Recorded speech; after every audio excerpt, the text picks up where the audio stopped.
ওই কিরে, ওই কিরে, মধু মধু রসমালাই। 10 বছর ধরে কারওয়ান বাজারে তরমুজ বিক্রি করেন মোহাম্মদ রনি। এবছর হুট করেই দেখা গেল রনি রীতিমতো সেলিব্রিটি বনে গেছেন। তার পেছনে ঘুরছেন শত শত ইউটিউবার। যে কারণে তার এই খ্যাতি, সেটি হচ্ছে বিক্রির এই ধরন। এই মিষ্টি তরমুজ আমি কারে খাওয়াবো।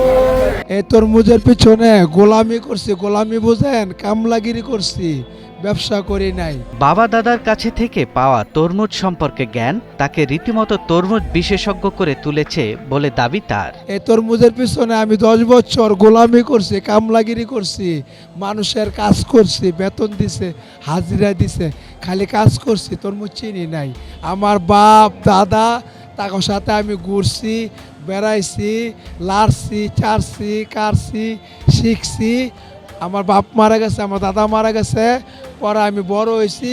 এখন তরমুজ আমি চিনা ফেলাইছি, কোনটা লাল, কোনটা সাদা, কোনটা পচা, কোনটা মিষ্টি, কোনটা কি, এইটা আমার রক্তের সাথে আল্লাহ রাব্বুল আলামিন আমার মিশাই দিছে। তার অভিনব ও মজার বিক্রির ধরন তাকে ইন্টারনেটে ব্যাপক জনপ্রিয় করে তুলেছে।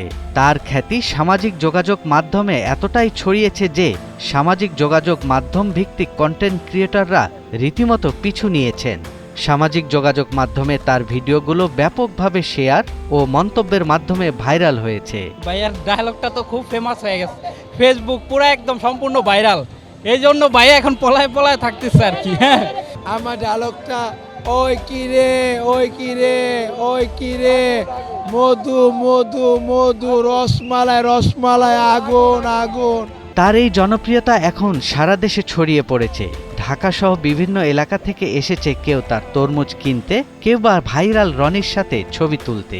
ভাইরাল রনি ভাইয়ের সাথে ছবি তোলার জন্য আমরা নারায়ণগঞ্জ থেকে আসছি। বিগত কয়েকদিন যাবত হচ্ছে উনি দেখতেছি খুব ভাইরাল হয়েছে, মানে কারণ বাজার উনি তো তরমুজ বিক্রেতা, মানে একটা ডায়লগই ভাইরাল হয়েছে, ওই কিরে, মানে জিনিসটা খুব মজার, হাস্যকর, এই জন্য ওনাকে দেখতে আসছি ভাইয়া।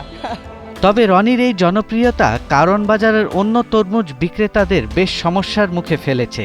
তাদের দাবি রনির কারণে তাদের তরমুজ বিক্রি হচ্ছে না। ভাইরালের তরমুজ নিয়ে লাভ নাই, কাটলে লাল ভিতরে নষ্ট, মুখে দিব খাইতে পারবো না, এটাই বাস্তব, বুঝেন নাই? কেজি 50, কিন্তু লাভ কি, দাম তো বেশি নেই, জিনিস ভিতরে নষ্ট, বুঝছেন? ভাইরালের রঙে খায়, টেস্টে না, রঙে খাইবো। এখন লাল হইলে তো ভালো হয় না, কথাটা এই জায়গায়। এখন মোহাম্মদ রনির এই ভাইরাল হওয়া প্রমাণ করে সৃজনশীলতা ও অভিনবত্বের মাধ্যমে সাধারণ ব্যবসায়ীরাও পণ্যের বিক্রি নিয়ে যেতে পারেন অন্য মাত্রায়। সৈয়দ রাশিদুল, ৭১, ঢাকা।